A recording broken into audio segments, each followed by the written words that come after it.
আসসালামু আলাইকুম। সম্মানিত শ্রোতাবৃন্দ, কেমন আছেন? আশা করি সকলে ভালোই আছেন। আল্লাহ সকলকে ভালো রাখুক এবং সুস্থ রাখুক।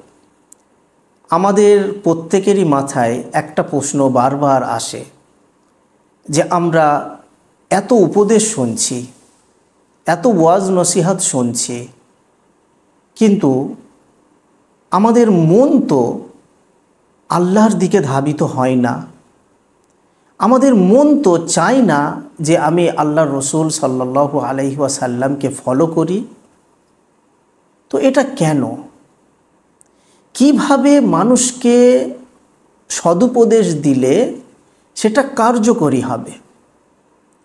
কিভাবে মানুষকে নামাজের দিকে ডাকলে তার অন্তরে কথাগুলো গিয়ে প্রভাবিত হবে? কিভাবে মানুষকে আল্লাহর সাথে সম্পর্ক জুড়ে দেবার জন্য আহ্বান করলে সেটা অ্যাকসেপ্টেবল হবে?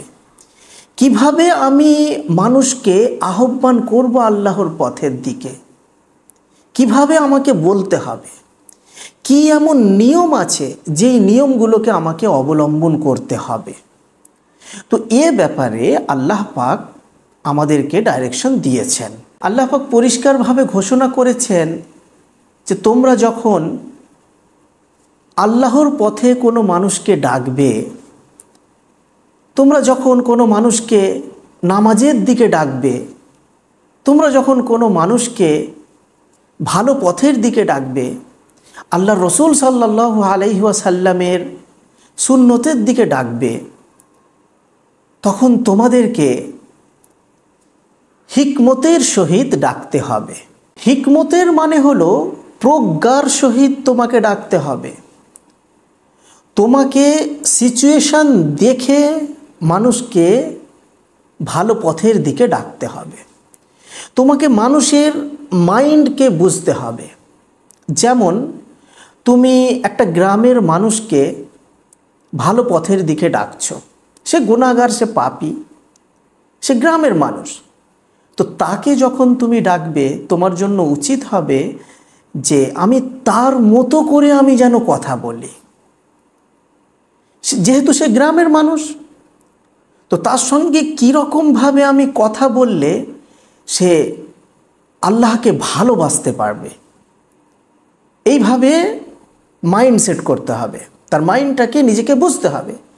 কোনো একটা আপনি রাগী মানুষকে দিনের দাওয়াত দিচ্ছেন, তার মুখ দেখেই আপনি বুঝতে পারছেন সে রেগে আছে। তার সঙ্গে আপনি যে উপদেশ দেবেন, তো তখন আপনাকে তার মাইন্ড অনুযায়ী আপনাকে উপদেশ দিতে হবে। আপনি তাকে ভালোভাবে, এমনভাবে প্রথমে আপনি গুছিয়ে গুছিয়ে তাকে এমন কথাবার্তাগুলো বলুন যে তার মনটা যেন ধীরে ধীরে নরম হয়ে যায়। যেহেতু সে রাগী মানুষ, তার মনটা ধীরে ধীরে নরম হয়ে গেল।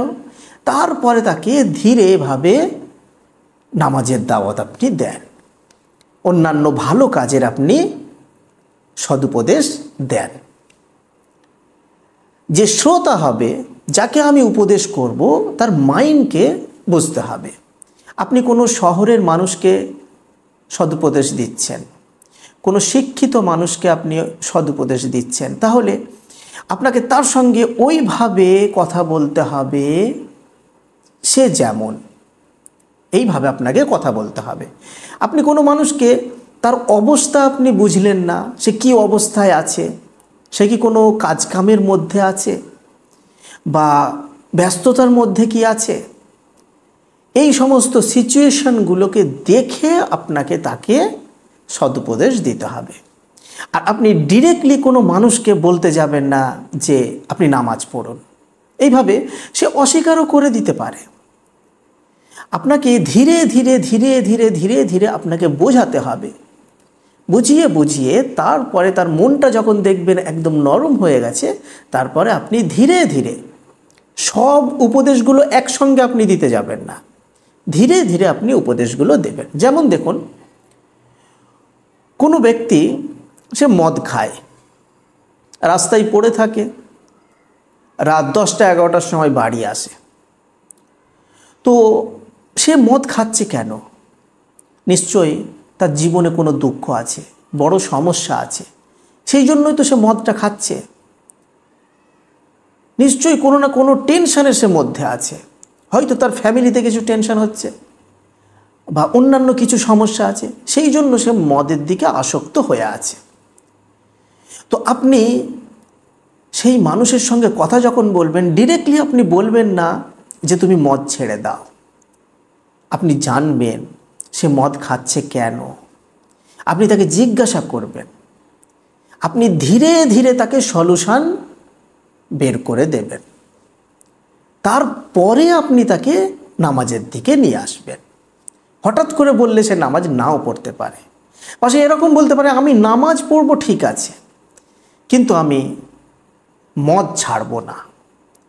আমি নামাজ পড়ব ঠিক আছে, কিন্তু আমি এই যে মাতলামি করছি এটা আমি ছাড়ব না। তো আপনি সেখানে বলুন যে ঠিক আছে, তুমি মদ খাচ্ছ, খাও, নামাজটা কন্টিনিউ করো।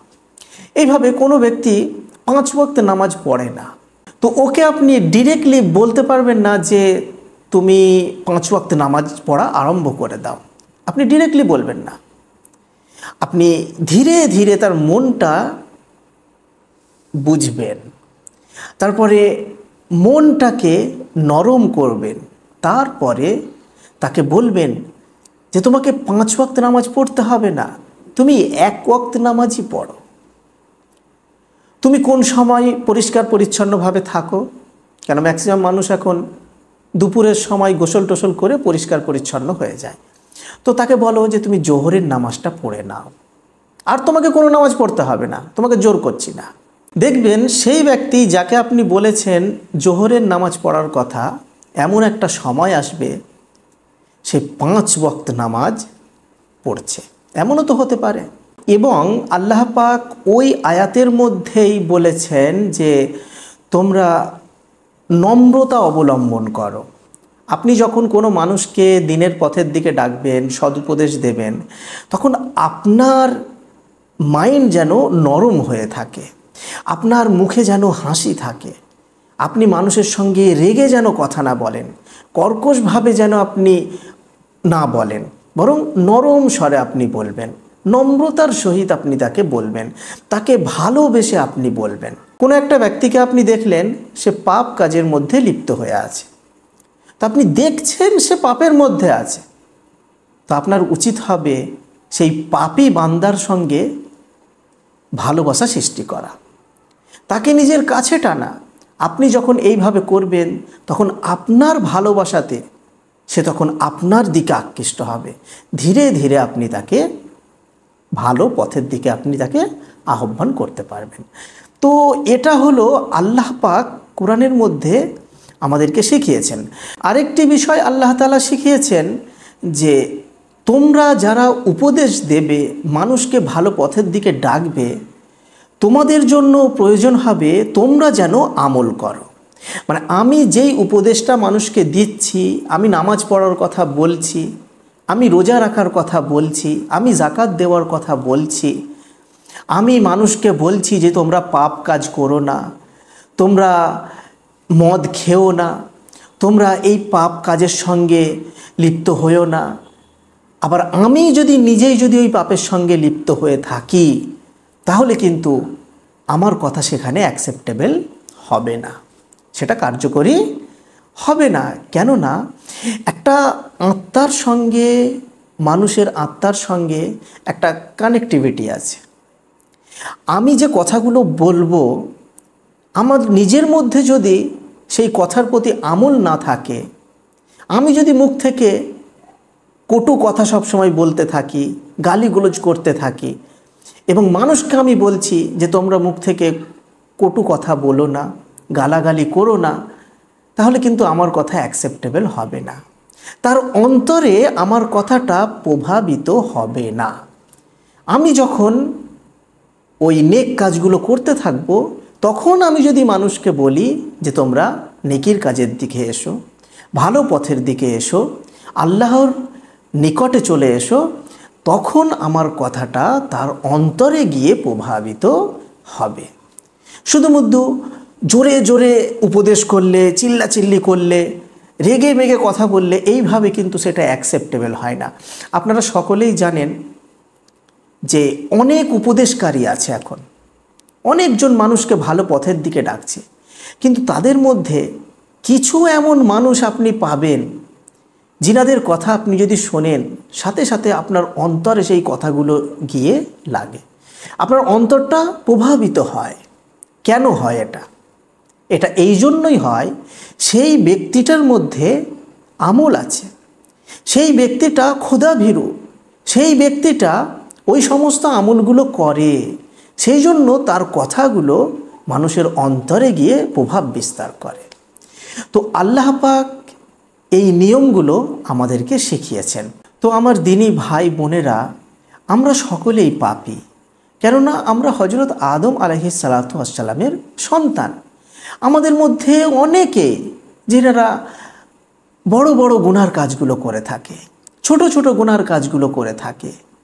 তো এর মানে এটা নয় যে আমরা কোনোদিন ভালো হতে পারবো না, বা আমরা কোনোদিন আল্লাহর নৈকট্য লাভ করতে পারবো না। আমরাও পারব। আমরা একবার যদি মন থেকে ইচ্ছা প্রকাশ করি, আল্লাহ পাক এতটা দয়ালু, সাথে সাথে তার ওই ইন্টেনশনটাকে আল্লাহ তাআলা দেখেন, এবং তারপরে বান্দা যখন তওবা করে আল্লাহ তাআলা তওবা কবুল করে নেন। তো আমাদেরকে এটা মাইন্ডে রেখে আমি যখন আমার বন্ধু বান্ধবকে, আমার বাড়ির লোককে, আমার পরিচিত মানুষদেরকে যখন দিনের দিকে আহ্বান করব, এইভাবে করব, এবং তাদের সকলকে আমি এটা বলবো যে আমরা সকলেই তো গুনাহগার। গুনাহ করা সত্ত্বেও আমরা যদি আল্লাহর কাছে একটু কাঁদি, আমরা যদি আল্লাহর কাছে একটু প্রার্থনা করি, তাহলে আল্লাহ পাক অবশ্যই আমাদেরকে ক্ষমা করবেন। তিনি তো অসীম দয়ালু।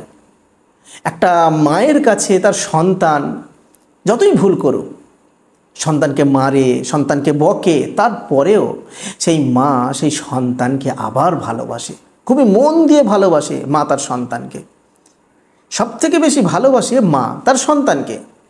তো আল্লাহ পাক তো সেই মায়ের থেকেও অনেক বেশি তার বান্দাকে ভালোবাসেন। তো এই সমস্ত বিষয়গুলো যদি আমাদের মাইন্ডে থাকে এবং অন্য মানুষকে যদি আমি বলতে থাকি, অবশ্যই সেই মানুষটার অন্তরে আপনার কথাগুলো প্রভাব বিস্তার করবে, এবং আল্লাহ পাক তাকে সঠিক পথ দেখিয়ে দেবেন এবং তাকে ভালো পথে পরিচালিত করবেন। তো আশা রাখছি আল্লাহ পাক আমাদের সকলকে সঠিক বোঝার তৌফিক দান করুক, আমিন। এবং আপনারা সকলেই নিজের জন্য, আমার জন্য, সকলের জন্য দোয়া করবেন এবং কল্যাণ কামনা করবেন।